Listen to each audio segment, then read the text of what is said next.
यार अभी हम मौजूद हैं लखनऊ में और हमारे साथ हैं पिछड़ों के बड़े नेता समाजवादी पार्टी के नेता लौटन राम जी, जिनसे हम जानेंगे कि अभी क्या चुनावी माहौल चल रहा है। क्योंकि समाजवादी पार्टी लगातार रैलियां पे रैलियां करते जा रही है। तमाम पिछड़े वर्ग के जो नेता हैं या पिछड़ी जातियां जो हैं, उनको कहीं ना कहीं अपने पाले में करने के लिए तमाम जनसभाएं, तमाम रैलियां हो रही हैं। भाजपा भी इसमें कहीं पीछे नहीं है, लगातार उनको चुनौती देते हुए तमाम ऐसे प्रत्याशी उतार रही है जिससे समस्त पिछड़ा तबका उसके पाले में आ जाए। तो हम इनसे जानने की कोशिश करेंगे, क्योंकि ये एक बहुजन सामाजिक चिंतक भी हैं, जिनसे हम जानेंगे क्या स्थिति और परिस्थिति रहेगी, कैसी माहौल है, पिछड़ों का क्या माहौल है। देखिए, वर्तमान परिवेश में यह जो लोकसभा का चुनाव जो होने जा रहा है, यह लोकतंत्र का अंतिम चुनाव मान करके चलिए।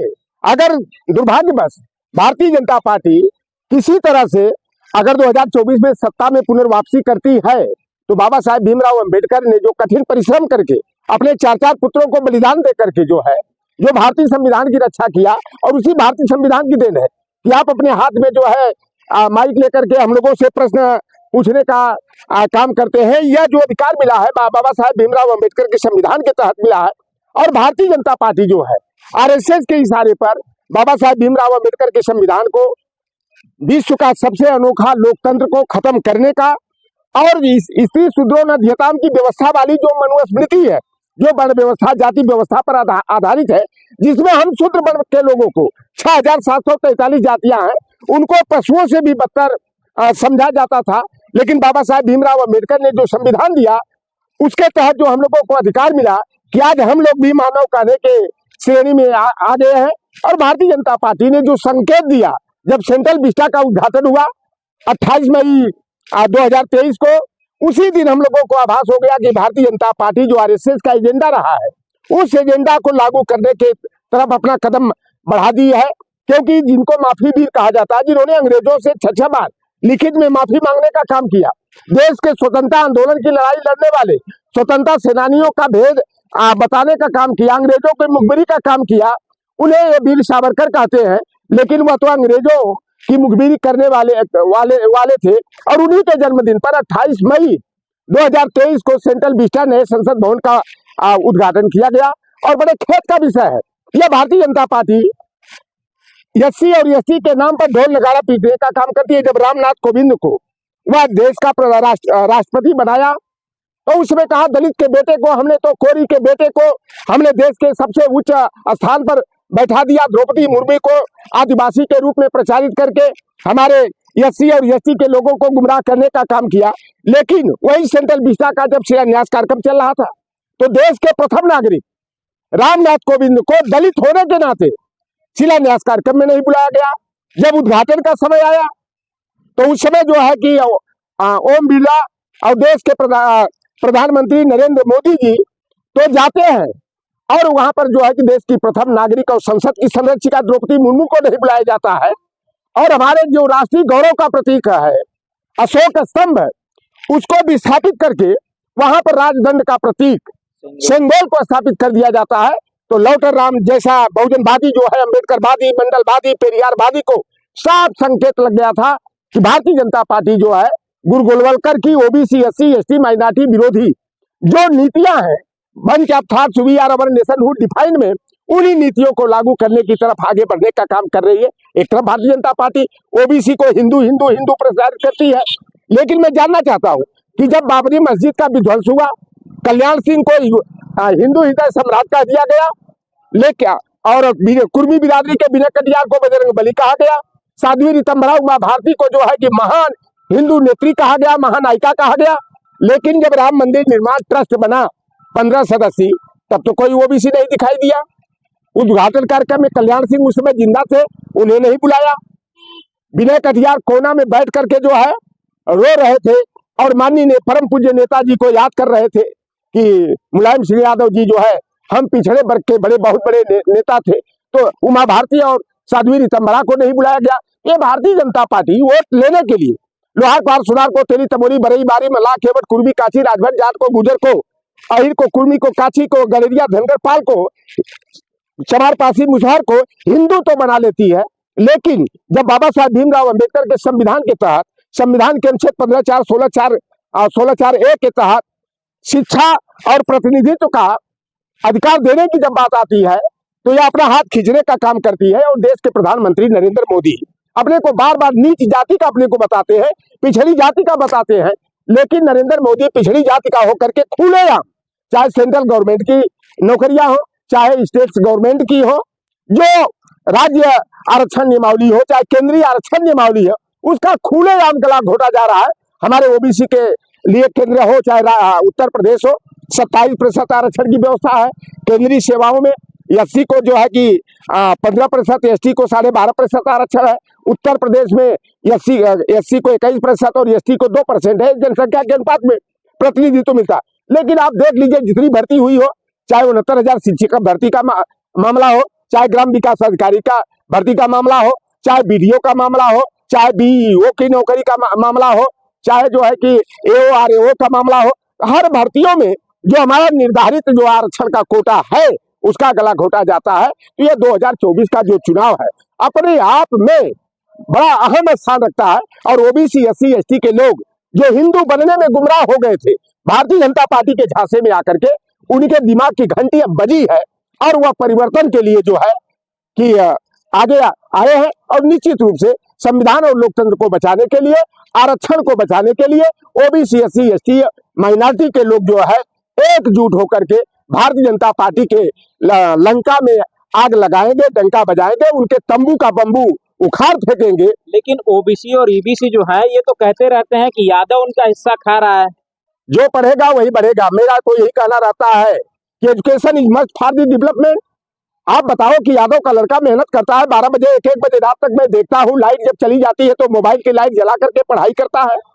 मैं देखा भी 6 वर्षों के बाद पुलिस भर्ती का 61,000 पद का आया था। मैं हमारे साथ दारा भी गया था। हम लोगों ने मैनपुरी में देखा, कन्नौज में देखा, आपके चाहे कानपुर नगर, कानपुर देहात में हो, चाहे औरैया और इटावा में, लोग सड़क के किनारे दौड़ते हुए, हमारे बच्चे चड्डी और बनियान में कड़ाके की ठंड में जब कुहरा छाया था, वो लड़के दौड़ते हुए दिखाई दिए। उत्सुकता बस मैंने जानने का प्रयास किया, उसमें एक भी लोधी का बेटा नहीं मिला, न साक्य का मिला, न निषाद का मिला, न कश्यप का मिला। तो यादव का लड़का मेहनत करता है, कठिन परिश्रम करके पढ़ाई करता है, तो यादव प्रतिनिधित्व हमसे अधिक पाता है। और यादव से ईर्ष्या करने की जरूरत नहीं है। जो यादव से ईर्ष्या करेगा वह दफन हो जाएगा, वह पीछे हो जाएगा। यादव और चमारों की नकल करने की जरूरत है, यादव की नकल करके अपनी अकल खोलने की जरूरत है। कंपटीशन करो भैया, केवल ईर्ष्या द्वेष करते करते अपने दिल में आग लगा करके बर्बाद हो जाओगे। अब लोगों का जो है, आप जैसे यूट्यूबर भाई हैं, जो सोशल मीडिया संचालित करने वाले लोग हैं, इनसे इनका बेहतर परिणाम गांव गिराव में जाने के बाद मिलता है कि लोग अब असलियत को जानने लगे हैं कि यादव हमारा दुश्मन नहीं, यादव हकमारी नहीं करता है, बल्कि हकदारी की बात करता है। सभी भाइयों के मान सम्मान अधिकार की लड़ाई लड़ने के लिए अगुवाई करने का काम करता है। तो अब लोगों के जो भारतीय जनता पार्टी आरएसएस ने जो यादव के खिलाफ में जो है गैर यादव जातियों के दिल दिमाग में जहर बोया था, वह जहर अब धीरे धीरे जो है कम होता जा रहा है। और इस बार जो है निश्चित रूप से आप उत्तर प्रदेश में देखिएगा कि बहुत बड़ा परिवर्तन दिखाई देगा। भारतीय जनता पार्टी का खदेड़ा होगा और इंडिया गठबंधन जो है तेजी के साथ अखिलेश यादव जी की साइकिल के साथ दौड़ लगाते हुए दिखाई देगा। लेकिन ये हकीकत तो कुछ और दिखती है, क्योंकि उत्तर प्रदेश का जो निषाद समुदाय है, कुर्मी समुदाय है, कोयरी समुदाय है, गडरिया समुदाय है, तमाम भाजपा के साथ जुड़ता हुआ चला जा रहा है, क्योंकि ये इनका कहना ये है कि भाजपा उनको प्रतिनिधित्व और मान सम्मान दे रही है। देखो, सबसे बड़ा जो षड्यंत्र हुआ, मैं जानता हूं कि 86 में 56 यादव का जो झूठा प्रचार किया गया, 1952 से लेके आज तक उत्तर प्रदेश लोक सेवा आयोग के तहत जब एसडीएम का 86 पद ही कभी नहीं निकला, तो 86 में 56 यादव एसडीएम कहां हो गया? जब यह प्रोपगंडा किया गया, यह उत्तर प्रदेश लोक सेवा आयोग 2011 की भर्ती का अंतिम परिणाम जब 14 जुलाई 2013 को आया, अखिलेश यादव जी प्रदेश के मुख्यमंत्री थे, समाजवादी पार्टी की सरकार थी। उस समय भारतीय जनता पार्टी के लोगों ने यह दुष्प्रचार करके कि सारे गैर यादव लोहार पार मलाका केवट का लोधी का किसान का राजभर का चौहान का हक हिस्सा यादवों ने मार लिया। अखिलेश यादव ने जो है यादवों को बुला बुला करके नौकरी दिया। और गलती कहाँ हुई कि हम अपने लोगों को समझाने में विफल हो गए और हमारा विरोधी जो भारतीय जनता पार्टी आरएसएस के थे, हमारे लोगों को यादव के विरुद्ध भड़का करके बहकाने में सफल हो गया। और वह असर अभी तक दिखाई दे रहा था, लेकिन जो हम लोग जनता के बीच में जा करके और आप लोगों के माध्यम से हम लोग अपनी आवाज को जनता तक पहुंचाते हैं। लोग यूट्यूब पर देखते हैं तो लोगों को अब असलियत जो है कि सामने आ गई। जब कभी भी अखिलेश यादव मुख्यमंत्री रहे हो, चाहे परम पूज्य नेताजी रहे हो, कभी 6 से ज्यादा यादव एसडीएम कभी हुआ ही नहीं। और जब 86 में 56 यादव का प्रोपगंडा हुआ, 30 में 5 यादव का बेटा केवल एसडीएम बना था। लेकिन झूठी कहे सो साची होवे, साची कहे सो झूठी हो। जब बार बार एक ही झूठ को दोहराया जाता है तो वह सही साबित हो जाता है। और पूर्व प्रसून वाजपेयी ने जो है एनडीटीवी पर आज तक पर जो है 1 घंटे का जो है दस्तक नाम से प्रोग्राम 86 में 56 यादव एसडीएम का प्रचारित करके ओबीसी के दिल दिमाग में जहर बोने का काम किया था। हमारा जो यादव समाज नायक था उसे खलनायक बनाने का काम किया। 2018 का परिणाम जब आया तो अखिलेश यादव ने तो उसका खंडन भी नहीं किया, कोई बयान नहीं आया था इसको लेकर के। क्या जानकारी नहीं थी क्या उनको इसके बारे में? देखिए, हम कहीं कहीं हम लोग गलतफहमी के शिकार हो गए। हम लोग नहीं जाने कि इतना बड़ा बवंडर हो जाएगा कि यादव जो हमारा नायक है, सामाजिक न्याय की लड़ाई लाठी डंडा लेकर सामंतों का सामना करने का काम यादव समाज के लोग किए। लेकिन हम लोग कहीं ना कहीं जो है कि उस पर ध्यान नहीं दिए। जो हमारे पैरों में वह कुल्हाड़ी मारने का काम किया गया। लेकिन अब असलियत सबके सामने आ गई है और निश्चित रूप से इसका सार्थक परिणाम 2024 के लोकसभा चुनाव में आपको दिखाई देगा। अच्छा, आप समाजवादी पार्टी के नेता हैं और समाजवादी पार्टी के एक नया नारा चलाया है, पीडीए का नारा, जिसमें कहा जा रहा है पिछड़े, दलित और अल्पसंख्यकों को हक दिया जाएगा, प्रतिनिधित्व दिया जाएगा। तो क्या इसमें अगड़े समाज की भागीदारी नहीं रहेगी? आप देखो, पीडीए का पहले गलत परिभाषा आप लोग बदल दो। पिछड़ा ठीक है कि हमारा मूल वोट बैंक जो समाजवादी पार्टी का पिछड़ा, दलित, वंचित, अकलियत, पसमानता, किसान, मजदूर रहा है। लेकिन समाजवादी पार्टी को लांछित किया जाए कि केवल पिछड़े, दलित, अल्पसंख्यक की बात की जा रही है। जो जातिवादी होता है वह समाजवाद की बात कर नहीं सकता और जो समाजवादी होता है वह जातिवादी नहीं होता है।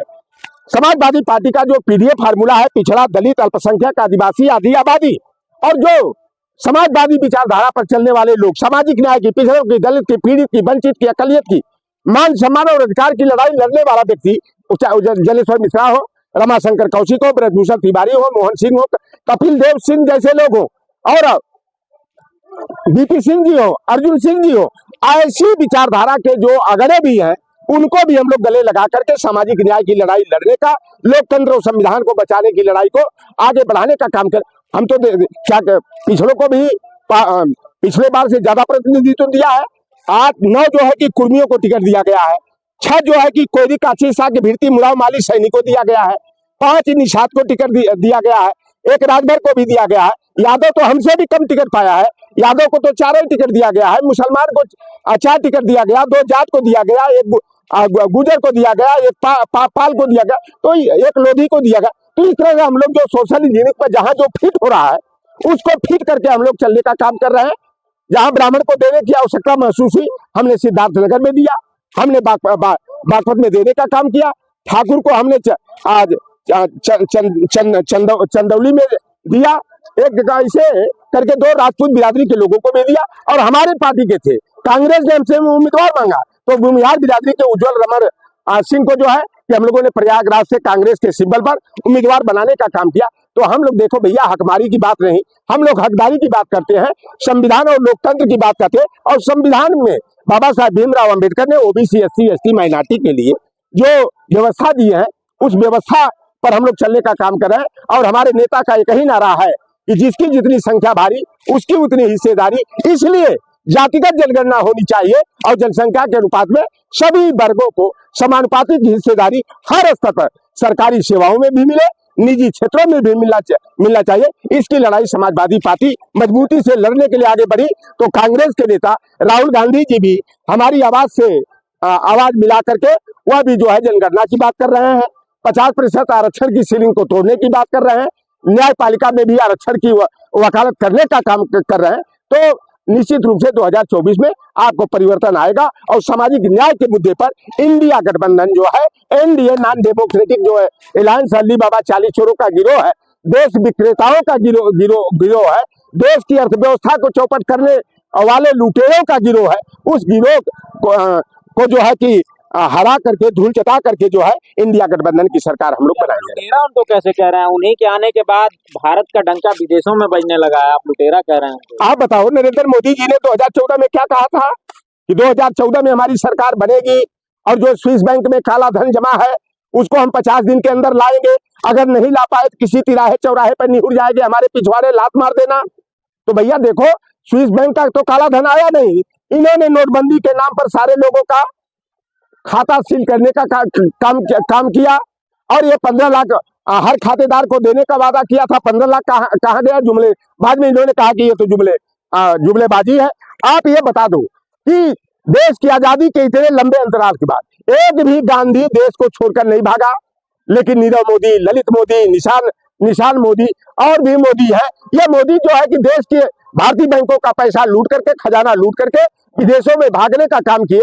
और जब ये स्विस बैंक की बात करते थे, एसबीआई ने जो इलेक्टोरल बॉन्ड चुनावी चंदा इन्होंने लिया, यहाँ तक कि बीप कंपनियों से भी 250 करोड़ ले लिया।